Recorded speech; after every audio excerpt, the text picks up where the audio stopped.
Everyone, সবাই কেমন আছো? গরমের মধ্যে, গরম গরম ওয়েদারের মধ্যে তো এই যে রান্না বান্না, গরম যতই পড়ুক নিজেদের ধর্ম কর্ম করতেই হবে। পেট চলতে হবে তো খাওয়া তো খেতেই হবে, তাই না?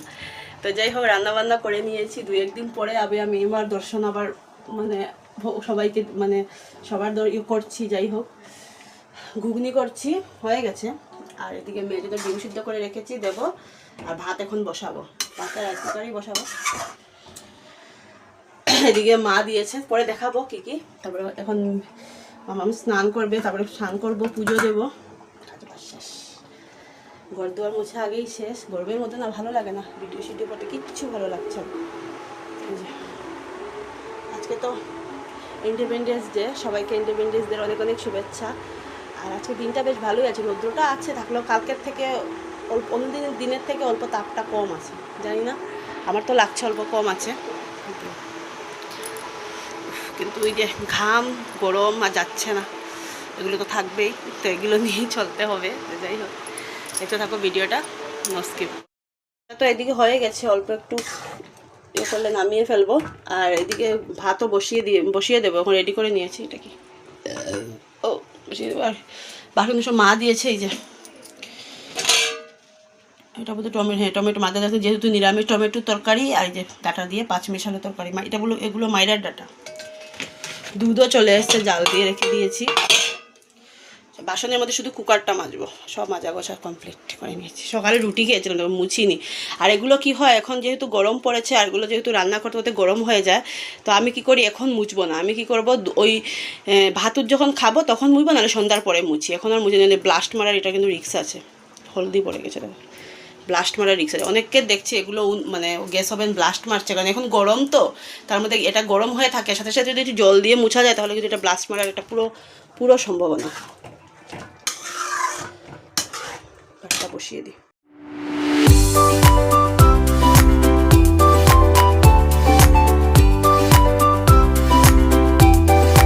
তো এই যে ঠাকুর দিতে বসলাম। রৌদ্রটার কথা আর কি বলবো, যখন অবস্থা এই যে ইস। আর এদিকে কার্টেন্সটা তো আমি দিই না, কার্টেনটা, কারণ যেহেতু গোদরেজের জন্য না প্রবলেম হয়, খুলেই রেখে দিয়েছি একবারে ডাইরেক্ট। আছে কিন্তু রেখে দিয়েছি।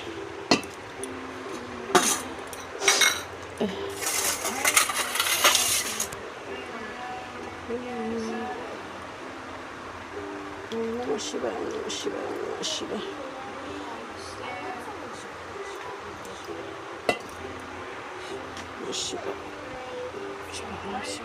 শিব বাবাকে এখানে বসানো মানে পারে না, সরি আঙ্গুল দেখাচ্ছি। শিব বাবাকে এখানে বসানোতে এই জায়গাটা একটু স্পেস হয়েছে, আমার সুবিধা। নাহলে একজনের ফুল একজনের কাছে, একজনের ফুল একজনের, এরকম চলে যেত। মাথার মধ্যে যখন আইডিয়াটা এসছে, আর আমার ছোটো এরকম একটা আছে, আর আমার এই নাইটিটা পরা দেখে আমার মা খুব বকা দেবে। নতুন নাইটি আছে ঘরে, কিন্তু তবে করি না। তো আমি বললাম গরমের মধ্যে না, এই একটা নাইটি আছে, একটা রেড কালার ছিল, এটা ওই দিন ছিঁড়ে ফেলেছিলাম, ফেটে গিয়েছিল। তো কিসের জন্য জানি ছিঁড়ে নিয়েছিলাম। তো যাই হোক, এটাই একটা আছে বেঁচে, মানে ওইটা নরম হয়ে গেছিলো কাপড়, এটা কিন্তু নরম হয়নি এখনো, ভালো মানে কালারটা আর কি ফেড হয়ে গেছে, দেখো রঙটা পুরো ফেড হয়ে গেছে। তো যাই হোক, খুব ভালো লাগে এটা লাগাতে। আর বেশি দেখবে না, একটু নতুন নতুন টাইপ কাপড় বা একটু গরমের মধ্যে লাগালে বেশি অসহ্য গরম লাগে।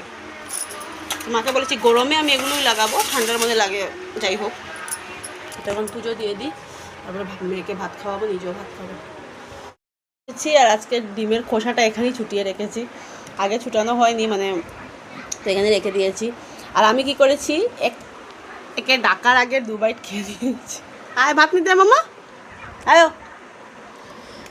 এদিকে উইন্ডোটা ক্লোজ করতে বললাম মেয়েকে, কারণ রৌদ্র ঢুকে যায়। এইদিকেটা খোলা আছে, কিন্তু এইদিকে যে রৌদ্র ঢুকলে ম্যাট্রেস পুরো গরম হয়ে যায়, রাত্রেবেলা ঘুমোলে মানে একদম কী বলবো। এমনিতেও ম্যাট্রেস গরমই থাকে, ঘরটাই গরম, ম্যাট্রেস খুবই ঠান্ডা হবে। তো যাই হোক, আমি একটু ভাত খেয়ে উঠে বসেছি। আমি ভাত খেয়ে বসি না, মামা একটু সাউন্ডটা কমা না। ভাত খেয়ে উঠে বসি না সচরাচর, আমি একটু ভাত খেয়ে উঠে একটু মানে একটু শোয়ার চেষ্টা করি, ভালো লাগে না, একটু শুলে একটু আরাম লাগে। তো আবার তো মেয়েকে নিয়ে যেতে হবে ক্লাসে 4:30 থেকে। আর আজকে একটা নিমন্ত্রণ আছে, দুপুরেই ছিল নিমন্ত্রণটা, বিপত্তারিণী পুজোর আর কি। তো আমাদের গল্লিতেই আর কি, স্যারের বাড়িতে আর কি ভাড়া থাকে। কালকে রাত্রে এসে আন্টি বলে গিয়েছেন, কিন্তু আমি তখনই বলেছিলাম আন্টিকে আমি 5টার দিকে যাব, কারণ দুপুরবেলা যাওয়াটা না সত্যি ইম্পসিবল। আর মামান তো যাবেও না, শুনেও মানা করেছিল না আমি যাবো না গরমের মধ্যে। আর আমার মেয়ে যে টিউশনও যায়, যে মানে ওই ঘরের যেগুলো টপ কটনের যেগুলো ঘরে লাগায়, কটনের যে প্যান্টগুলো ওগুলো লাগিয়েই যায়, ড্রেস লাগাতেই চায় না, এতটা পুরো মানে কাপড় চোপড় লাগানো ইম্পসিবল হয়ে গেছে। তাই জন্য বলছি দুপুরে যাবো না, শরীর খুব খারাপ লাগবে দুপুরে গেলে। একবার ওকে দিয়ে আসার সময় একবার একটু ঢুকে তেল সুন্দর নেব। তো যাই হোক, আমাদেরকে একটা জিনিস দেখাই। তো ওই যে ওই দিন একটা নেল পালিশ নিয়েছিলাম, ওই দিন কি নিয়েছিও বোধহয় 1 উইকের উপরে হয়েছে, কিন্তু লাগাবার আর টাইম পাই না, কি বলবো। তো আজকে ভাবলাম স্নানের আগে ভাবলাম নেল পালিশগুলো রিমুভ করে নিয়েছি, তো ভাবলাম এটা একটু লাগাবার মানে ইচ্ছে হলো। নেল পালিশ আমার আছে, এটা নেওয়ার কারণটা হলো ওই দিন চেঞ্জ করার ছিল, যে চেঞ্জ করতে পারছিলাম না দাদা দোকানে ঢুকে, তো ভাবলাম যে নেল পালিশ নিলাম। কি নিলাম জানি, আর আমি কিছু একটা নিয়েছি, মেয়ের জন্যই হবে। আজকাল তো বেশিরভাগ মামামের জিনিসই কিনতে হয়, এইটা সেটা লাগেই। তো যাই হোক, আর আমার মামামের না নেল পালিশ লাগাবার ইন্টারেস্ট নেই, নেল পালিশ এদিকে সেদিকে রাখো, নেল পালিশ লিপস্টিক এগুলো ইন্টারেস্ট নেই। আমি যে কোনো জায়গায় যাওয়ার সময় একটু কোনো জায়গায় যাওয়ার সময় একটু কাজলটা চাই, আর লিপস্টিকগুলো আমি একটু জোর করে কোনো সময় লাগি, সব জায়গায় লিপস্টিক লাগিয়ে দিই না, কোনো জায়গায় লাগিয়ে দিই। নেল পালিশ যে একদম যে লাগাবে, ওর পায়েও নেল পালিশ কিন্তু আমার ঘরে আছে, কিন্তু ওর পায়ে হাতে দেখবে নেল পালিশ নেই। আমি জোর করে যদি লাগিয়ে দিই, হাতে তো লাগাতে পারবে না, স্কুলে এলাও করে না, পায়ে লাগাতে পারবে, তো পায়েও লাগাতে পারবে। এখন লাগাবো নেল পালিশটা, কালারটা এমনি খারাপ না, সিলভার কালার ভালো লাগে। ওই যে মামাম চশমাটা আনতে যাচ্ছে, বেরিয়ে পড়েছি, মেয়েকে দেবো, দিয়ে ওদের বাড়িতে একটু ঢুকবো, বিপত্তারে নিয়ে মায়ের তেল সুন্দর নেবো। আর এদিকে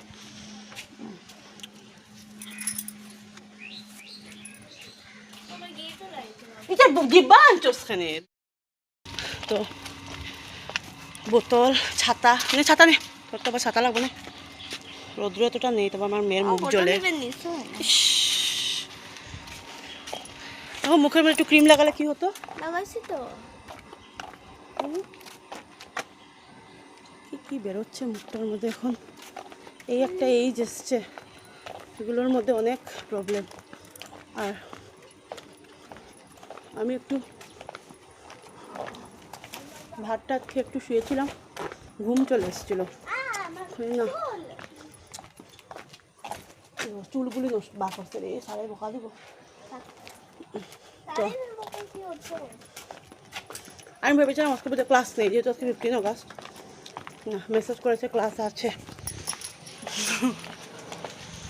আর এটার একটা সুবিধা কি, স্যার যেদিন ক্লাস থাকে সেই দিনই একটা মেসেজ করে দেবে যে 4:30 ক্লাস, তাহলে আরও প্রবলেম হয় না। আর যেহেতু স্কুল, আর মানডে থেকে বোধহয় স্কুল বোধহয় 7:30 থেকে, যাই না আমাদের এখনও কাগজ আসেনি, কিন্তু গভর্নমেন্টকে তো জানিয়ে দিয়েছে, গভর্নমেন্ট স্কুল প্রাইভেট স্কুল সবই 7:30 থেকে, বোধহয় 12:30 না 1 পর্যন্ত, কি জানি না, কিন্তু প্রবলেম হয়ে যাবে। জানি গরমের জন্য ভালো, কিন্তু আমাদের জন্য প্রবলেম। সকালেই উঠে 6টা 6:30টার দিকে কি ভাত খাবে, খাওয়াতে তো হবেই, ভাত না খেয়ে সকালে স্কুল যাওয়াটা, আমি না নার্সারির থেকেও দিইনি, কোনো দিন দিইনি ভাত না খেয়ে মামামকে স্কুলে। এখন যাওয়া হয়রান লাগে, লুকিয়ে দিয়েছি উপরেরটা।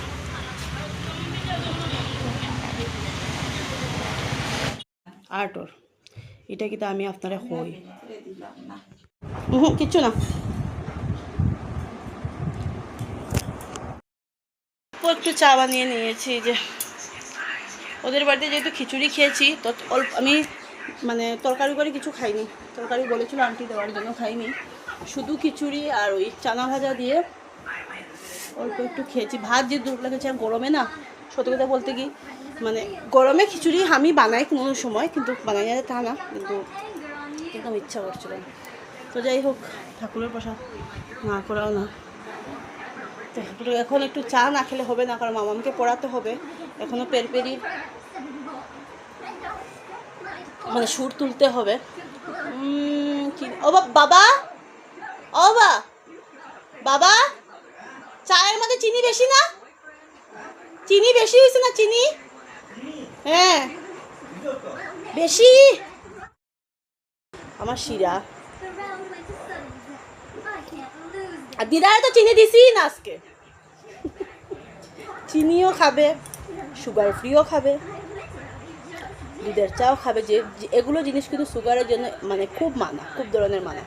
ওনাকে কে বোঝায়, মিডিলে খুব ভুগেছে, কিচ্ছু মানেনি, শুধু খেয়ে আম খেয়েছে, কাঁঠাল খেয়েছে, মানে যা যা আনারস সবাই এখন সব তালা মারা। এমন শরীর খারাপ করে ডাক্তার দেখিয়েছে, তার ডক্টর কী বলে এটাকে স্যালাইন দিয়েছে, স্যালাইনও দিয়েছে 2 দিন এসে, মানে যে স্যালাইন দে আঙ্কেলটা উনি এসে 2 দিন স্যালাইন দিয়ে গিয়েছে। তো কী বলবো, এখন সব টাইট। আর আমার মা ওরা এমনি চিনিটা বেশি খায়, বললে বোঝে না যে আমাদের বাড়িতে বেশিরভাগ মানুষেরই সুগার, বেশিরভাগ মানুষের কি দাদুর, ঠাম্মার, আর কাদের কাছে তো জানি না আমি, দাদু ঠাম্মার তো দাদুর সুগার ছিল, ঠাম্মার সুগার ছিল, এখন দিদারও সুগার। আমার মা আর বাবারে বোঝে না, ওরা খেয়েই যা চিনি খায় চায়ের মধ্যে। আর আমাদের বাড়িতে দেখবে টমেটোর চাটনিটা, চালতার চাটনি এগুলো বেশি হয়, এগুলো না হলে ওরা খেতে পারে না। আমি আর এত চিনি খেতে পারি না, আর অমিত তো নাই, আমার মেয়ে তো চিনি খাই না। তোমরা বললে বিশ্বাস করবে না, আমি যে মামামকে মিল্ক বানিয়ে দিই, হরলিক্স দিই, মানে এখন তো আমি আগে তো প্যাকেটটা খাওয়াতাম, এখন তো যেহেতু গরুর ইয়েটা খাওয়াই, গরুর দুধটা খাওয়াই, নেওয়া হয় মিল্কটা, মেয়েকে চিনি ছাড়া দিই। আমি কোনো সময় জোর জবস্তি করে অল্প একটু চিনি যদি দিই, মামাম চিনি খেতে চায় না, ওই হরলিক্স এমনিতে চিনি মনে করি। আর ওর পাপা বলবে এগুলো ভালো, চিনিও যেমন খেতে চায় না, নুনটাও সেমন খেতে চায় না, ওর পাপাও সেম। খাবি না? আর বিস্কুটের মধ্যে এই মেরিগোল্ড মশা, এই মেরিগোল্ড ছাড়া কিছু বিস্কুট খায় না। এমনি অন্য কিছু খায়, যেমন চকোপাই, যেমন বাউলি, এগুলো খায়, এগুলো কেক টেক খায়, কিন্তু যে বিস্কুট জাতীয় অন্য কিছু কোনো বিস্কুট খায় না, শুধু এই যে মেরিগোল্ড।